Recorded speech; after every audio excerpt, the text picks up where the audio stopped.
Good evening, everybody. We're carrying on now with chapter 11, Nikius, cleanliness. Bezrat Hashem, we should finish up tonight. It's one of the longest chapters, if not the longest chapter, I think, in Mesilas Yesharim. And we're talking about the subject of kavod, status seeking, celebrity, fame. Fame, I want to live forever, right? Remember there was a movie about that.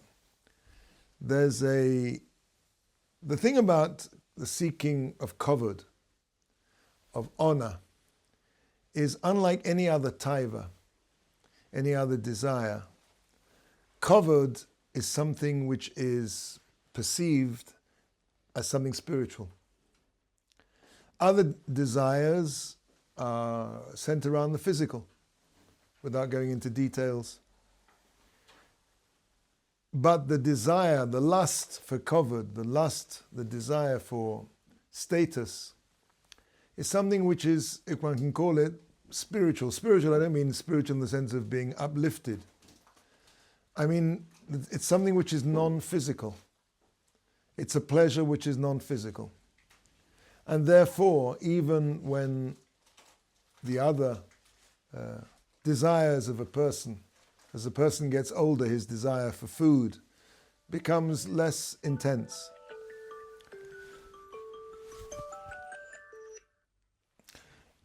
The older a person gets, the less his physical nags at him.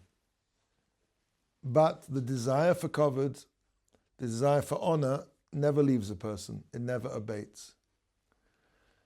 And because of that, it's something which is very dangerous, because a person can think, when he gets older, that he's managed to dominate his physical desires, but the desire for kavod is perpetual, pernicious, insidious, and requires constant supervision. There's a story about the Chofetz Chaim, which I think you told me I didn't tell last week, but if I did, okay, so forgive me. About the Chofetz Chaim. I don't know if it's a true story, but it's, I think, the mashal, the idea, the nimshal at least, is true. Even if it didn't actually happen, that the Chofetz Chaim went into his wife's into the kitchen on Friday afternoon, and wants to try a bit of the kugel. So, of course, I know there's a mitzvah to taste the Shabbos food, but his wife said, "No, you leave the kugel alone. The kugel is for Shabbos." Kavod, and we're going to see the only true kavod that can be is kavod Torah, is something which a person only can experience in a legitimate way, b'olam haba. It's not something that a human being should seek in this world, unless, of course, as we're going to see, you should never seek it, but I'm saying the only real kavod anyway is Torah. There's really two parts to it. There's no real kavod. All other kavod, all other celebrity is totally empty anyway. But the real kavod which is Torah, and that's something, the reward for that is essentially in Olam Haba. Anyway, let's start. Klal shel davar. Hakavod hu hadoichech es leva adam yosem mekol hatashukos. Honor is the thing that pushes, that instigates, that motivates a person. Status, celebrity. More than anything else, all the other desires. And as I said before, it's something which never fades, because it's not something which is physical. If it was physical, so the less physical a person becomes, the less enthralled to his physical desires, so then that wanes. But because it's something spiritual, it never slackens, it never lessens. So, if it was not for that, for the desire of this world, if it was not for a desire for a person's honor, so Uleza Adam Misratzev Le'echol Mashiyuchol, a person would be happy to eat what came to hand to eat, to dress in clothes which would cover his nakedness, and to dwell in a house she tastireu min ha-pagoim, which will protect him from the elements. V'yasa panosoi kala, he would seek an easy job, V'lo haya tzarich lis yageya, and he wouldn't need to tire himself life lahashia, to make himself wealthy at all. Why is he doing all this? Ela she levilti ro'is atzmo shofel v'pochus mereov machnis atzmo ba'oni hakoira hazos ve'ein kates l'chol amaloi.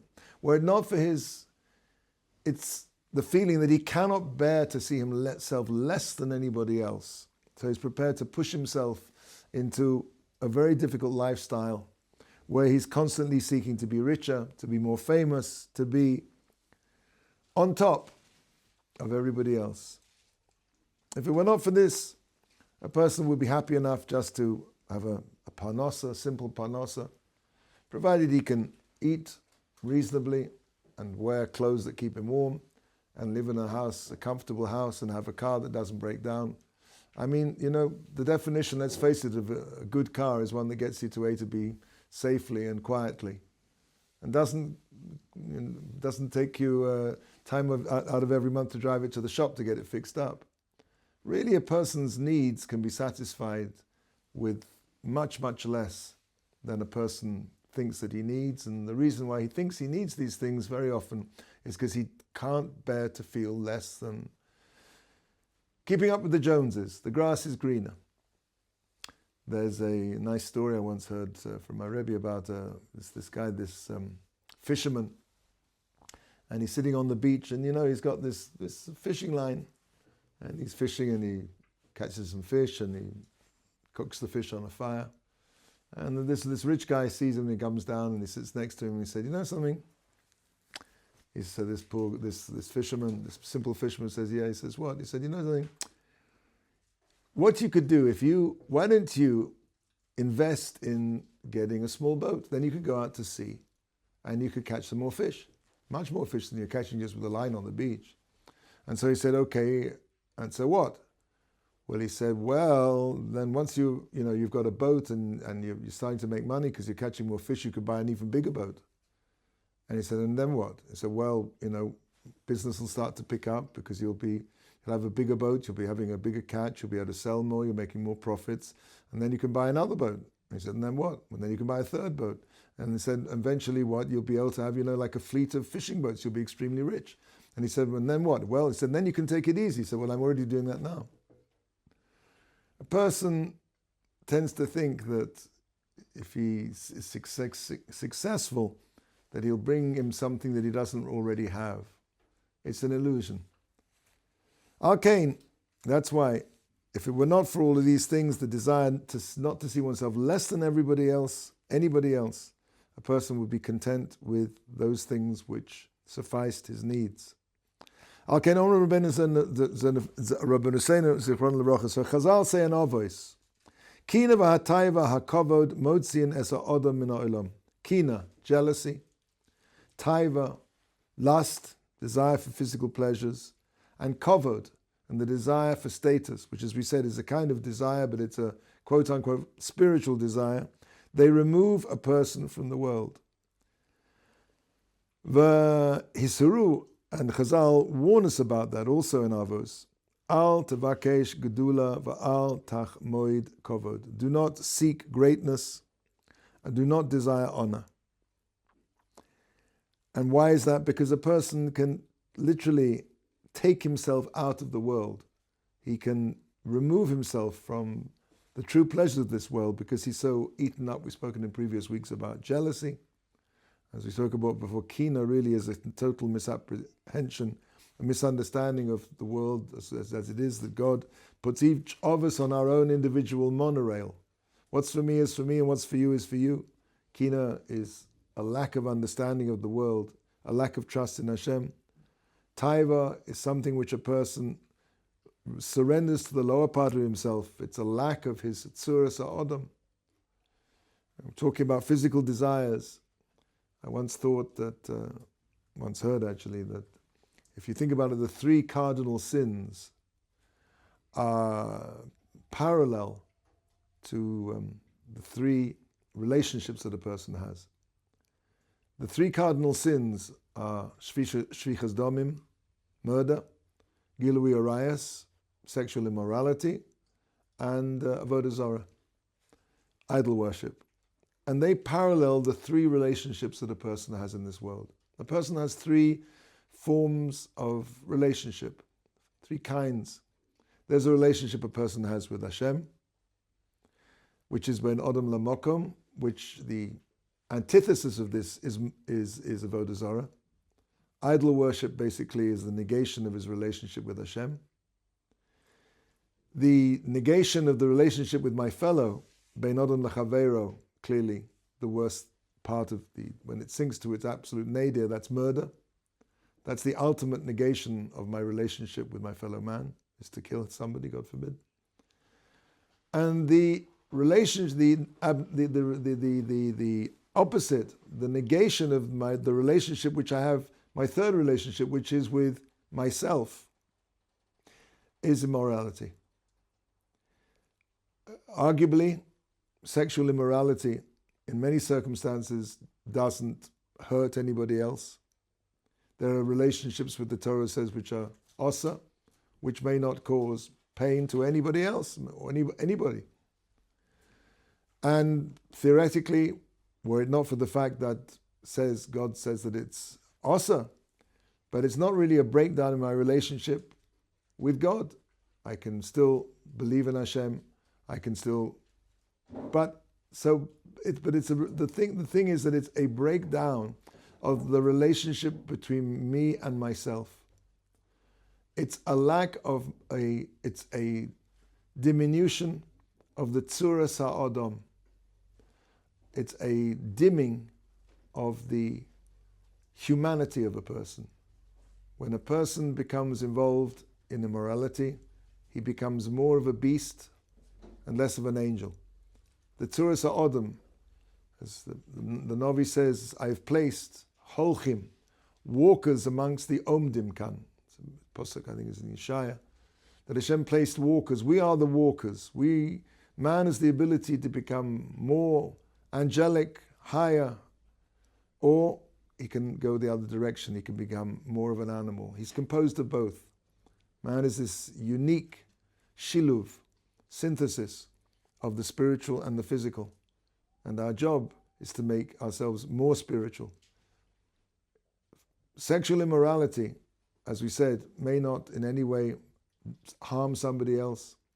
And in abstract form, it may not, except for the fact that, of course, it's also may not harm my relationship with Hashem. What it does is it harms my relationship with myself. Kina, which is between me and somebody else. Taiva, which has been me and myself. And covered, they take a person out of this world. They remove a person from his true understanding of what it is to be a human being. V'yizru the Shaman says, Al tavakesh gedula, don't seek for greatness, and do not seek lust, desire, honor. Kamaheim hamis anim barav yashpila etzmat tzmam leis parnes ben tzedakah v'lo yisasku b'melocha shelo tiyeh mechubedes b'eineihem. Mir yosam pen yimat kavodam. How many people are prepared to finance themselves from tzedakah, to take money from the community or from individuals, rather than going out and taking a job which in their eyes we can be considered to be demeaning? Is there any greater stupidity, says Mrs. Yesharim, than that? And v'yoser, because more than that, they prefer to dwell in batala, in idleness. And as we know, batala leads to boredom, and boredom leads to immorality and to hate of all kinds, to theft, and all kinds of other major sins. Rather than humble themselves and go and get a job which they consider to be beneath their dignity, beneath this imaginary dignity that they have. Chazal have always said, Asher hor'unu v'hidrichunu tomid b'darkei ames. They constantly steer us in the way of truth. Omru, they said in Avos, ehov es hamalacha v'sana es harabanus.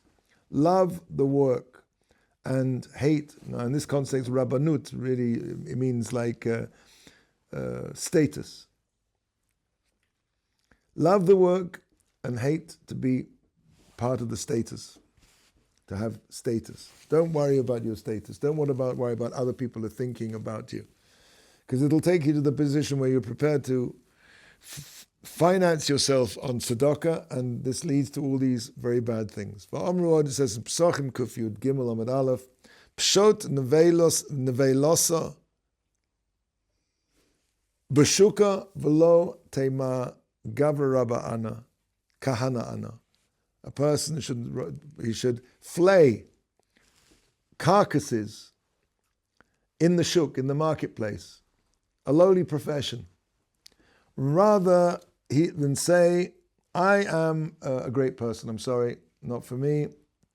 I am a priest. It's not for me. It's all illusionary, and it leads to great aveirus. V'amru oid, it says in Bafek Basra, Lo'olam ya'avoid odam avoida shehi zora, loy va'al yitztarech lebrios. A person should always, if he has to, do work which is foreign to him, rather than he should require the support of other people. Klal Devarim. Let's sum up now, the general principle. Hakavod hu min ha-machshalois hayose gedolim asher la'odam. Status seeking, honor, celebrity, whatever you want to call it, is one of the greatest stumbling blocks that a person has in his life. And of course, this means because he just cannot, the idea, he says it very clearly, I don't want to feel less than other people. What's less, what's more? It's a total illusion. It's a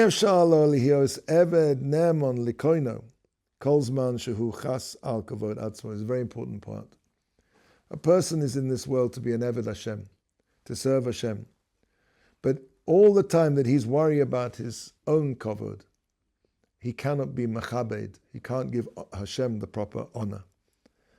Any kind of honor that he takes for himself does inevitably reduce the kavod of Hashem in this world. And clearly, that's the opposite of what a person is supposed to be doing here. Because Al kol ponim yitztorech leme'et b'kvoid shamayim mipnei sichluso. So he understands why that does. Because when a person is concerned with his own kavod, his foolishness will lead him to be negligent in being mechabed Hashem, in his proper observance of mitzvahs, in his davening, in the way he acts. Zehu ma she'omer David HaMelech olav hashalom, as David HaMelech says, unakaloisi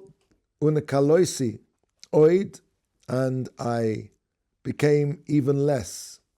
He lowered himself, mizos, than this. V'isi shofal be'inoi, and I was lowly in my eyes. And of course, that's David HaMelech, the king.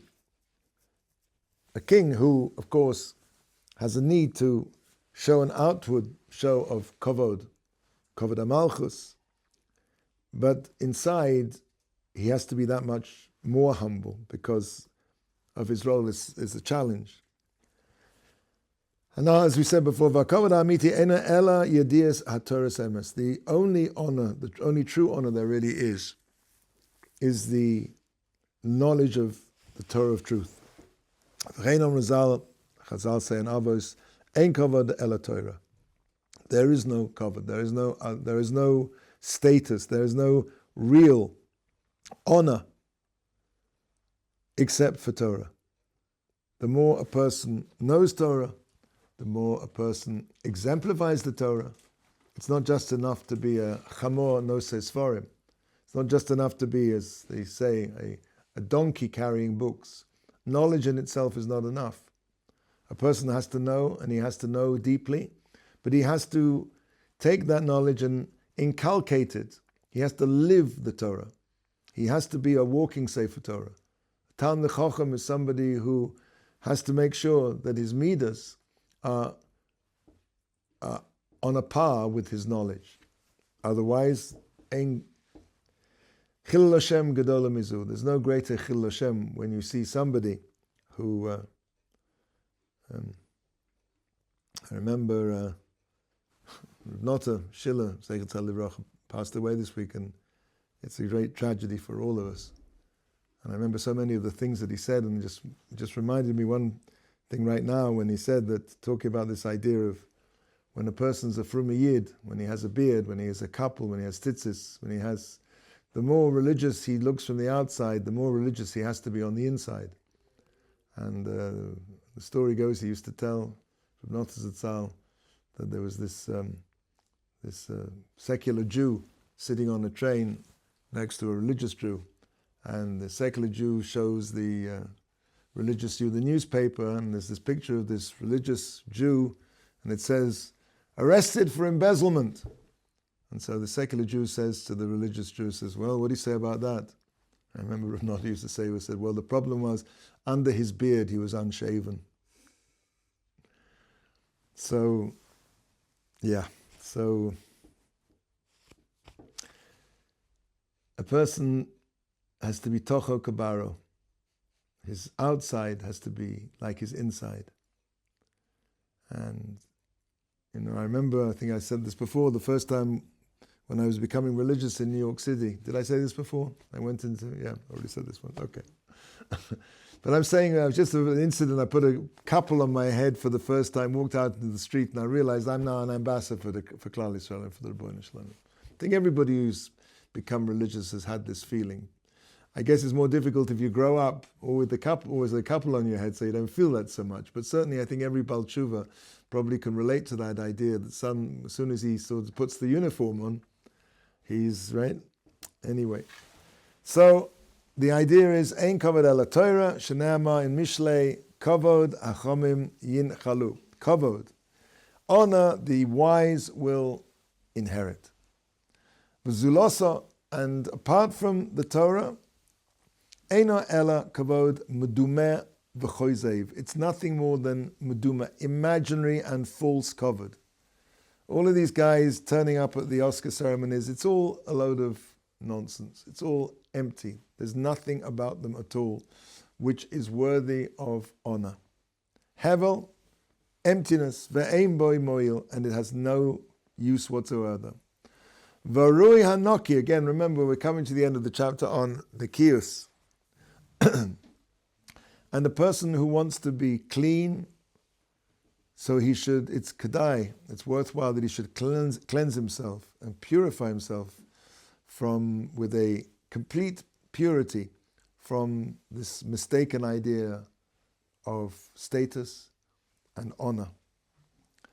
Hine, now it's just finishing off the chapter, he says, behold, kalalti ad heina rabim mipirte and nikirus. I've gathered together here many particulars of specific areas of life, mitzvahs, midos, where a person has to be noki, has to clean himself out completely, whether that be his kashrus or looking after his zrizus, his zehirus, covered all the different aspects of a person's life, whether they be mitzvahs, aseh, mitzvahs, lo aseh, character traits. All of these things require a constant effort to raise oneself up to the level of a noki. And we're going to see B'ezrat Hashem next week how a person does this. But right now he's finishing off. And he said, V'zev binyan av l'kol sha'a mitzvahs. This paradigm that the Yesharim has offered us, going through these various areas that he went through, many of them, but of course that's not the end of the story. This is a paradigm, this chapter should serve as a paradigm for other mitzvahs and other character traits, all of them, and they all require the same degree of attention. And Yishma Chochem v'Yosef Lekach v'Navoin Tachbulas Yikena. So it's the Mishlei, it says the wise man will hear and he will Mosiv Lekach, he will add to this his wisdom, and the man of understanding, Anavon Tachbulas Yikena, he will sort out stratagems and literally tricks, ways that he can fool his Yetzer Hara, ways that he can move ahead and achieve the kiyus. It's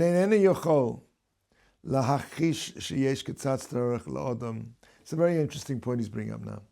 He says, I can't deny that it's more than a little effort to become a Noki. That's for sure. Lagi ela nekiyas hazeh. But nevertheless, and this is, I think, very important, because I think very often you can read Mesilas Yesharim or any Mussar Sefer and feel that it's just completely beyond me. It's just a total, I'm not shaykh to that. It's so untrue. Because even though it's true that it does take work, no doubt about it. Afal Pikain, says the Mesilas Yesharim, Oime ani, I say, and obviously if he said it, it must be that he's in a position to know what he's talking about. She'ein tzorech kol kach kamo shenira lechoira. It doesn't need as much as you might think. In other words, it looks worse than it is.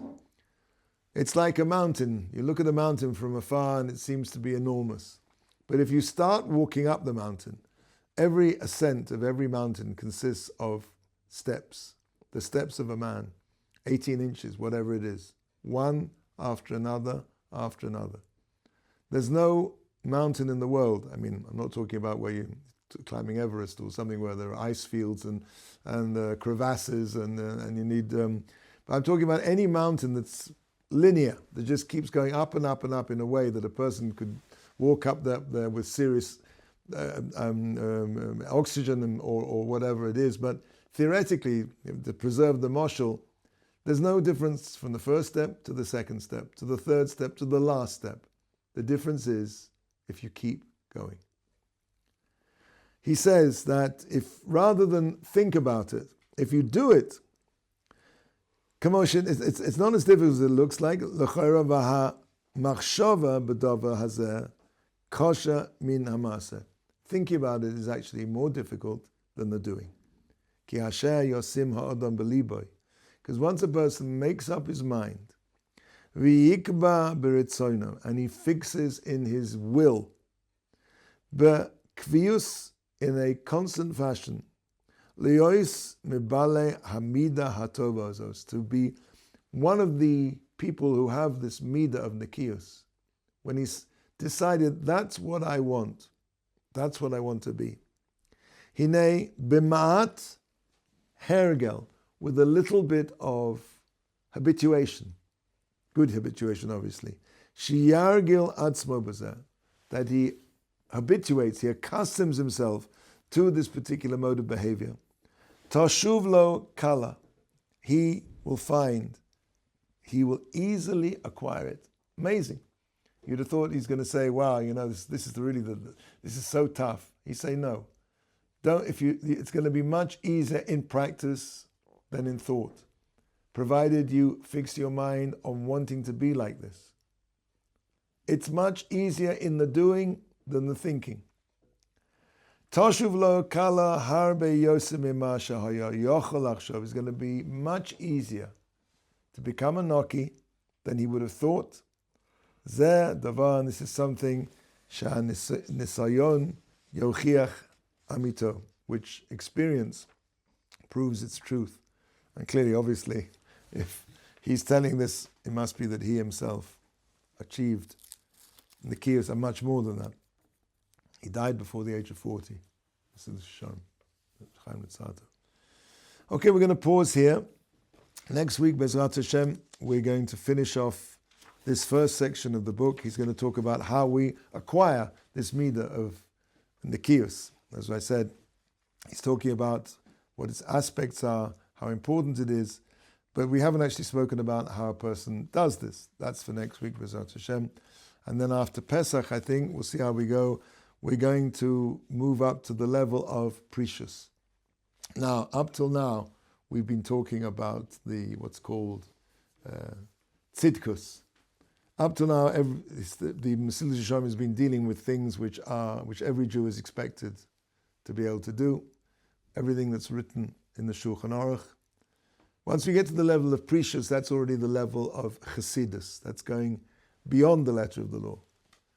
So as we mentioned right at the beginning, it's difficult for me enough to go this far. Why are we starting to learn? Why do there's another half the rest of the book is levels of chassidus?